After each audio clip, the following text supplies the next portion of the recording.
Muna Pandey Bharatiya Janata party Yuva Morcha का युवा सम्मेलन हुआ संपन्न।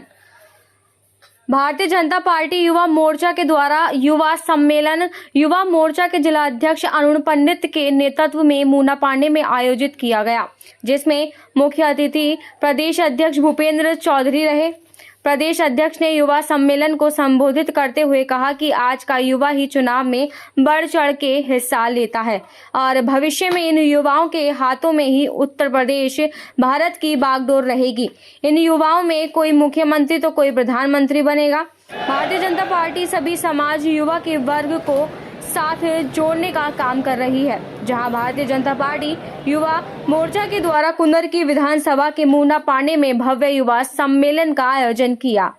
इस युवा सम्मेलन में सरकार में मंत्री गुलाबो देवी, धर्मपाल सिंह, जेपीएस राठौर, क्षेत्रीय अध्यक्ष पश्चिमी उत्तर प्रदेश सत्येंद्र सिसोदिया, महामंत्री पश्चिम उत्तर प्रदेश हरीश ठाकुर आदि लोगों की गरिमा में उपस्थिति रही। कार्यक्रम की अध्यक्षता युवा मोर्चा के क्षेत्रीय अध्यक्ष सुखविंदर सिंह सोम की पूरी युवा मोर्चा की टीम ने इस कार्यक्रम में बढ़ चढ़कर हिस्सा लिया, इस कार्यक्रम को सफल बनाया।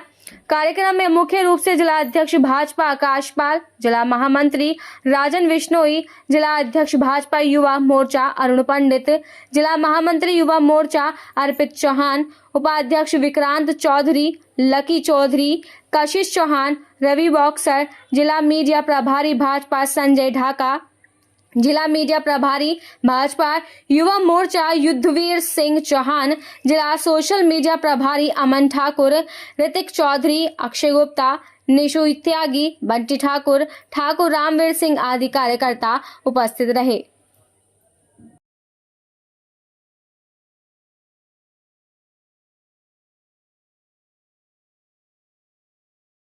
और हमारे ये मुल्ला जी मौलवी साहब मुझे बैठे दिखाई दे रहे हैं। इस समय जो भारतीय जनता पार्टी के खिलाफ एक आरोप लगता था कि ये नागरिकता संशोधन अधिनियम लागू करके मुसलमानों को बाहर निकालने का काम करेंगे। मित्रों, पहली बार डिजिटल मोबाइल पर भारतीय जनता पार्टी की सदस्यता हो रही है। मैं ओला में था तो मेरे मुसलमान कार्यकर्ताओं ने बढ़ चढ़ कर भाग लिया।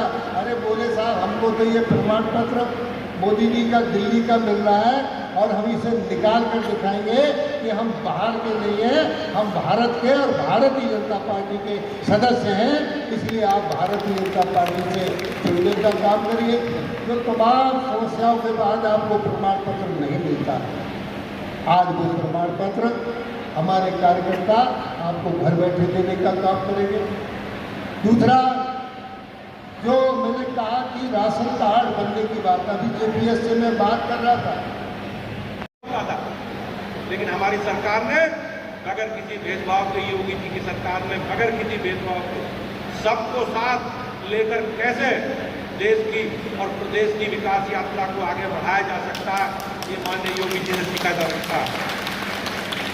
आज हमारी सरकार ने युवाओं को रोजगार देने के लिए प्रत्येक विधानसभा में हर महीने हमारी सरकार रोजगार मेले का आयोजन कर रही है। इससे बड़ी संख्या में हमारे युवाओं को रोजगार के अवसर मिल रहे हैं। प्रदेश के युवाओं के लिए स्वरोजगार योजना के प्रोत्साहन करने के लिए प्रदेश सरकार द्वारा प्रारंभ की गई मुख्यमंत्री स्वराज योजना के अंतर्गत बड़ी संख्या में हमने युवाओं को जोड़ने का काम किया। भारतीय जनता पार्टी युवा मोर्चे का सम्मेलन था और युवाओं को दिशा दी जाए जिससे उनकी दशा भी सही रहे और युवाओं को आगे कैसे लीडरशिप डेवलप होगी भारतीय जनता पार्टी की, उसके लिए भी कार्यक्रम था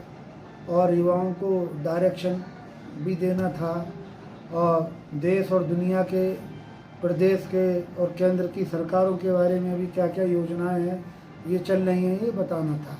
इसलिए एक मामला चल रहा है अभी वोट काटने वाला, उसमें आपने एक चैनल प्रतिक्रिया भी दी है कि कुछ जो है सपा के लोगों का ये आरोप बेबुनियाद है।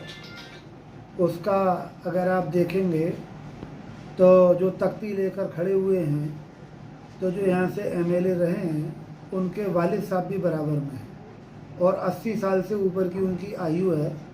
वो पहलवान भी हैं और पहलवान के मन मस्तिष्क में कोई भी छल कपट नहीं होता है, लेकिन उनके पुत्र ने उन्हें इस आयु में भी झूठ बोलने के लिए विवश किया। अगर आप देखेंगे तो उनके वालिद साहब जो हैं उनका नाम, उनके वालिद साहब का नाम जो है वोटर लिस्ट में है, विद्यमान है, जबकि उनके बेटों का नाम और उनके गांव में डबल वोटिंग अगर आप मतदाता सूची में देखेंगे, कल मैंने दिखाई थी और वो किसी न किसी चैनल पे है, उस माध्यम से अगर जानकारी करेंगे तो ये जो है आपको डबल वोट आपको मिलेगा। नाम किसी का है वो सही और फोटो किसी का है, इस तरह के घटनाक्रम उन्हीं के गाँव में मिलेंगे। इसे दुरुस्त करने के लिए चुनाव आयोग काम कर रहा है, तो उन्हें इस बात की आपत्ति है कि भाई ये दुरुस्तीकरण क्यों हो रहा है।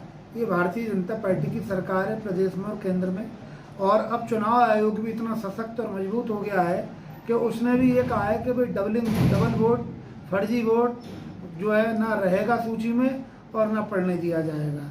और उनका आरोप कल भी बहुत सारे मुस्लिम समाज के लोगों ने खारिज किया है, और अभी एक बहुत जल्दी 1-2 दिन में बहुत बड़ा एक प्रदर्शन होने वाला है कचहरी पे, कलेक्ट्रेट पे, और उसमें ये मांग रखना चाह रहा है हमारा अल्पसंख्यक मोर्चे के लोग कि साहब अगर ये गलत इन्होंने प्रत्यावेदन दिया है और गलत सूचनाएं दी हैं तो इनके खिलाफ वेरिफिकेशन होने के बाद मुकदमा दर्ज होना चाहिए। ये एक जातीय उन्माद भी फैलाने की कोशिश कर रहे हैं, समाज को हिंदू मुसलमान में बांटने का प्रयास कर रहे हैं, और चुनाव आयोग पे सीधा सीधा चुनाव आयोग की व्यवस्था को सीधे सीधे चुनौती देने का काम भी कर रहे हैं। तो आप उनके दावों को, अब तो उनके दावे क्या झूठे दावे हैं, तो उन्हें तो जनता भी खारिज करेगी और मीडिया भी खारिज करेगी, और जो मतदाता सूची गांव-गांव हैं और जो मतदाता हैं इस क्षेत्र के वो खारिज करेंगे।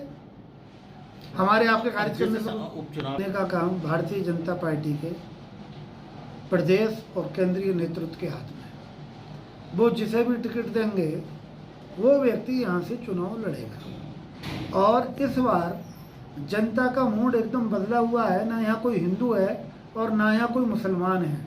यहाँ आपके इंसान के लिए चुनेंगे, एक आम मतदाता के लिए चुनेगा, एक आम कार्यकर्ता के लिए चुनेगा। लोगों का मूड बन चुका है कि भाई योगी जी ने अभी 200 करोड़ का काम अभी महीना भर भी नहीं हुआ और इस क्षेत्र में दे दिया।